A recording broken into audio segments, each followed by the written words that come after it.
architect, professor of spatial and visual culture, and director of the Center of Research Architecture at Goldsmiths University, Eyal Weizman. Eyal had a long conversation with Richard Hamilton, which you can find on our website. Many of the previous marathons, there's a whole archive for those of you who want to know more of these hundreds of hours of previous marathons and interviews and conversation. And actually, Eyal and Richard had a conversation which connects very much to the reading Saskia just gave us of the visible and invisible related to territories. Since 2014, Eyal is a global professor at Princeton University. In 2010, he set up the research agency Forensic Architecture, FA. In 2007, he signed up with Sandy Hilal and Alessandro Petti, the architectural collective, DAAR, in Beit Sahur, Palestine. He's on the editorial board of Third Text, Humanity, Cabinet, and Political Concepts. Today, for the Transformation Marathon, Eyal will be giving a lecture on architecture after revolution and what role architecture can play in transforming decolonization processes. He'll be looking at how minor transformations, such as those to do with borders or soil, can actually contribute to major urban transformations. Please give a very, very warm welcome to Eyal Weizman. Thank you, Hans. Great to be here. It's great to be here again. In relation to transformation, I'd like to propose, following such luminaries as John Ruskin and Hubert Damisch, that to think transformation, it is really the conceptual matrix is looking at clouds, to think metamorphosis or transformation. And today I will show you how thinking and measuring cloud transformation could become a way of uncovering war crimes, and how it allowed us in the forensic agency that Hans introduced to investigate particular war crimes in Gaza. Clouds and war crimes are seemingly unrelated, but of course, every kind of human action unfolds under meteorology, and the meteorology is continuously transforming. The very fact of the transformation is the key to understanding the following story. Let me explain and go back a little bit.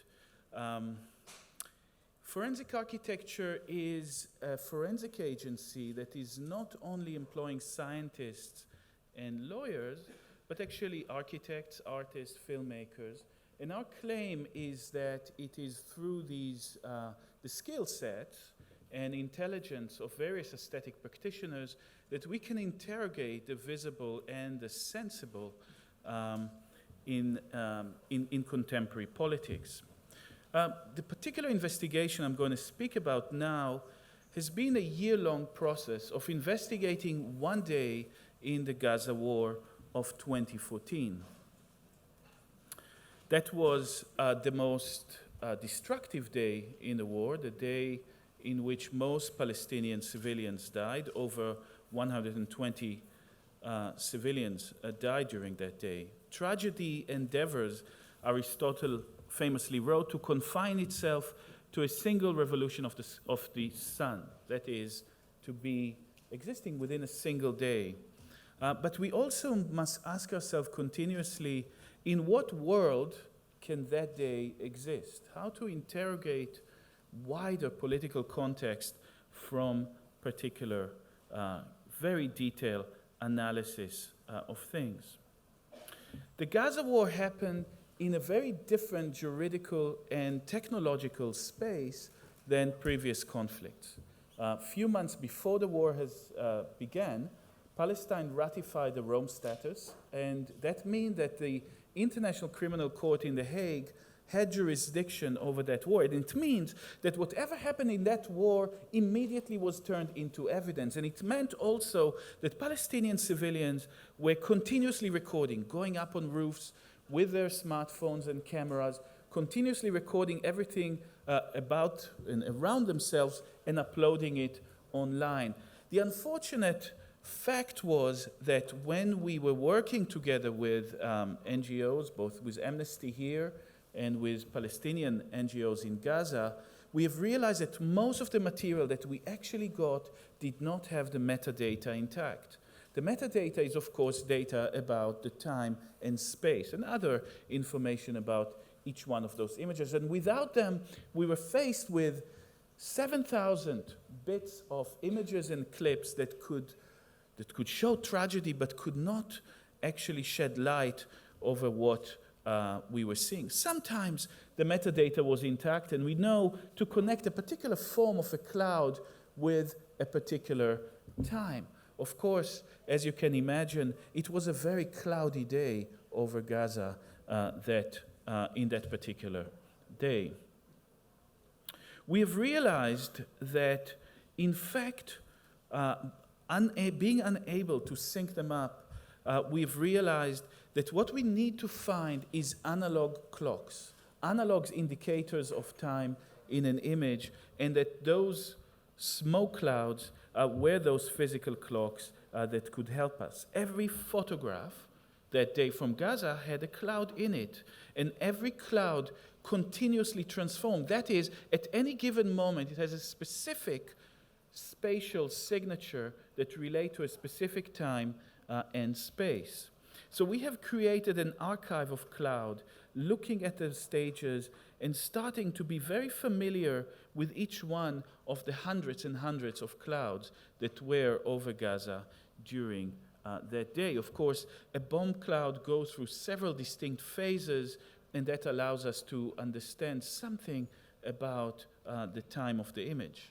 So if you're looking at these particular morphologies, momentary morphologies of a smoke cloud, you can start comparing them to others. What has become very useful for us is that the ambulance service in Gaza sent us, to us and to Amnesty International, a lot of the video footage that was recorded from the dashboard of the ambulances. Without having communication, all communication were blocked these days, those brave medical practitioners were driving directly towards the smoke plume. And that meant that the smoke plume were always at the apex of the perspective. And that has become the most important footage for us. So then if we compare in our cloud archive between those forms, we could start seeing correlation. Perhaps this is the same cloud, and that is this one, and that is this one. From two different perspectives, you see that those two smoke clouds are here further than here. This is because there's a different angle in which they were taken. In fact, syncing up the day meant shifting the gaze from the earth to the sky. And in that, in fact, we were following the advice of John Ruskin and his Cloud Appreciation Society. Of course, that is the very kind of, was the very problem of painting, of art history, since the Renaissance, with various techniques from Brunelleschi to Ruskin of capturing the perspectives of clouds, of trying to capture that which is under continuous transformations, mutations, and metamorphosis, trying to capture the uncapturable in that way. Of course, Ruskin later called us to look at a new cloud in the 19th century. The storm cloud of the 19th century, he said, are not a meteorological phenomena. They're about exploitation. They're about labor relation. These were the pollution clouds over London at the time. But when we were looking at these smoke clouds over Gaza and understanding that every cloud here in a chart that was drawn by Susan Shupley of the site of Ground Zero, in fact, the cloud itself is composed of everything that the building was. The cloud is about 90% concrete, pulverized concrete, about 7% plaster, about 3% cloth, about similar percentage, or a bit lower, wood from furniture. And it is about the human bodies that were in that building. All that got entangled together and become a kind of a meteorology of about 7 to 10 minutes, from the time that the smoke plume rises until it evens out in pressure and falls and rains onto itself. So when we look at the cloud now, we see that we are looking at something else. We're looking, in fact, at dead bodies and dead buildings in that particular case. So we were starting to work in our team. This video clip shows the bomb strike sorry? on the Tannour neighborhood. Yes, we were looking and Out of our trying to- large image archive, we were trying to sync up those clouds that we were thinking are the same. Here you have the same smoke cloud from 3 different perspectives. It is very important to sync it up on the right frame and verify again and again that we are looking exactly at the same shape because this will allow us later, here in a kind of, we sync up 3 different videos, and that would allow us later to measure the size of the plume within that and to discover the location of each one of the hundreds of smoke plumes that were raining on Gaza during that day. You could see in this before and after image that indeed, yes, there was a bomb in that area. Clouds are human bodies, but clouds are also metadata, and that is because of their continuous transformation. We also had satellite images this day, very rare set of satellite images, usually satellite images of Israel and the areas under its control, the area it occupies, are reduced by American providers in resolution, but that was a European satellite, and it was a rare one that visited on that day in a particular place, and you could see the smoke clouds within it. So what has become important was to be able to find the same cloud that we see from above, to see it from the ground. Here is a set of images that we got. Look at the metadata, would show you that it's 1:45. This is not 1:45. That means the metadata is in fact wrong, like most of the metadata that we have received. But the time gaps between the photographs are actually consistent. And that allowed us to build a time panorama of transforming skies over that portion of Gaza. I will skip a little bit, and you would see how whenever a bomb falls, there is more photographs in higher density, then the photographer would wait until the next one would come.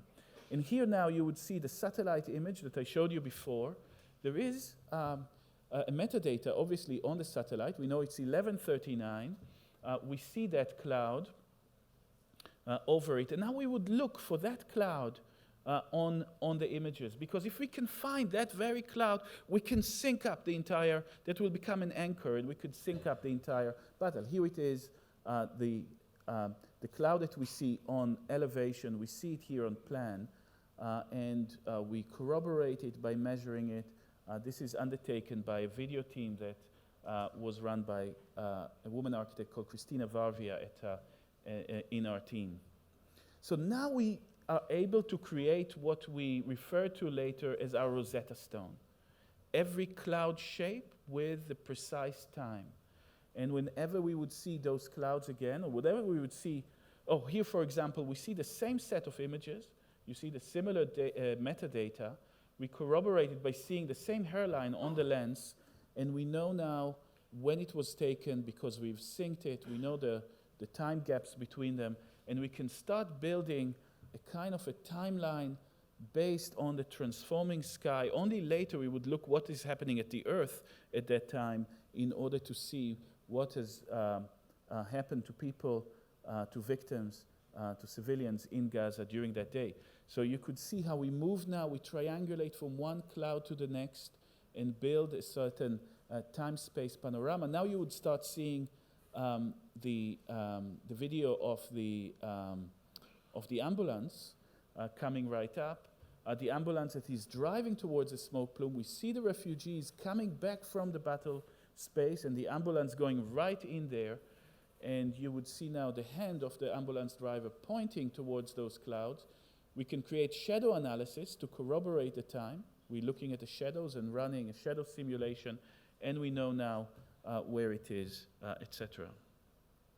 Having looked at clouds so carefully, we are realizing that we're seeing something else in the sky, something that we could not see.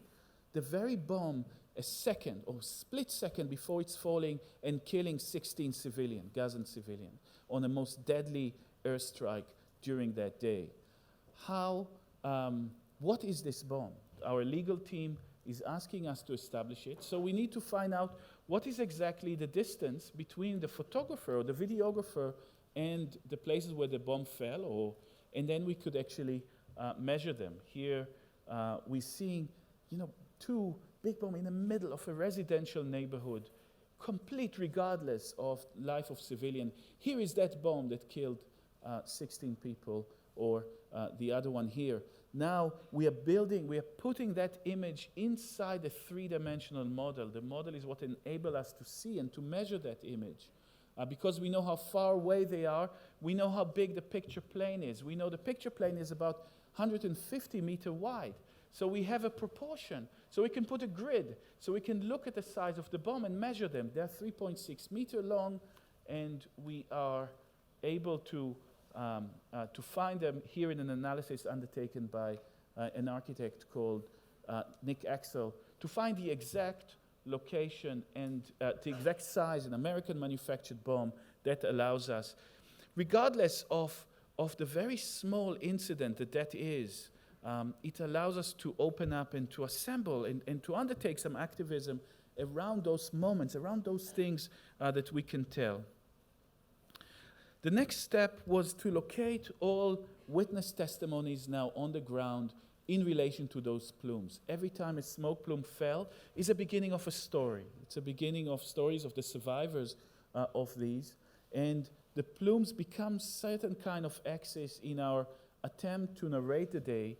And we had to build a model that was partly crowdsourced, partly built by many people from our team, in which we can locate now every image that you saw.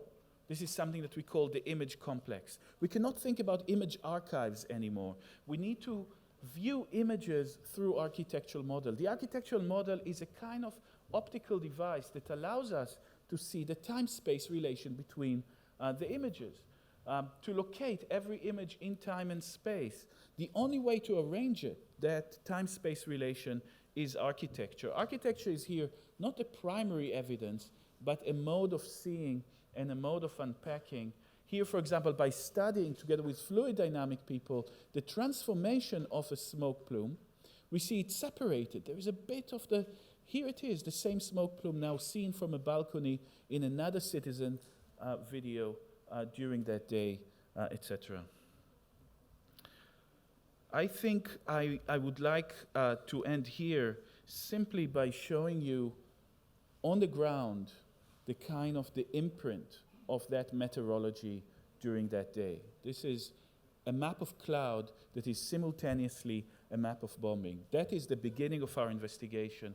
The rest was a very close conversations with the survivors during that day in order to create something of what happened during that day. And just to think about the time relation between the investigation, a year, in order to unpack something, nothing really, almost just few details of what happened during one day. And I think that the fact that the material that was sent to us was sent by people that sometimes were risking their lives in order to provide that evidence, sending videos almost like messages in a bottle, is exactly what necessitates that care of looking and composing and thinking about what happened during that day. Thank you very much for listening.